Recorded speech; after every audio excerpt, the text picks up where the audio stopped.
things that fascinated me was thinking, when I was looking at your work, realizing that there's some very interesting health implications for this. Because, you know, just as an example, when you looked at smoking, you found that, you know, as people in the crowd probably know, so, you know, there's been a lot of hard work getting people to stop smoking, and for several decades it worked. We were going down, down, down, until we got to about 1 in 5, about 20% of the people are still smoking. And that it just worse than young people. Yeah, that's right. Yeah, and it sort of stopped there, and there hasn't been as much success in getting any lower. And there was sort of a mystery as to why is it that we can get it that low and not lower. And I remember when I looked at your research, it seemed to suggest an answer, because the smokers were clustered in networks that were not connected to non-smokers anymore.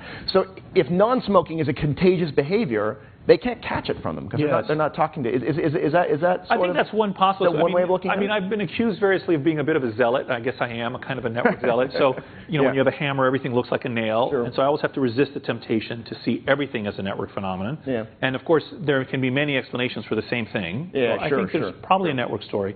But the way I would describe this is, so imagine you have a wedding banquet, and there are 10 tables of 10 people.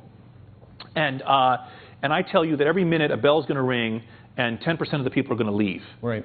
In the extremes, there are at least 2 ways this can happen. The bell rings and one person from each table goes, and then another bell rings and then one person from each table goes. And so the size of the number of people at any given table declines smoothly from 10 to 9 to 8 to 7 on down, and the total number of people in the room declines smoothly. But an alternative way that the people could leave the room is when the bell rings, everyone at one table gets up and leaves.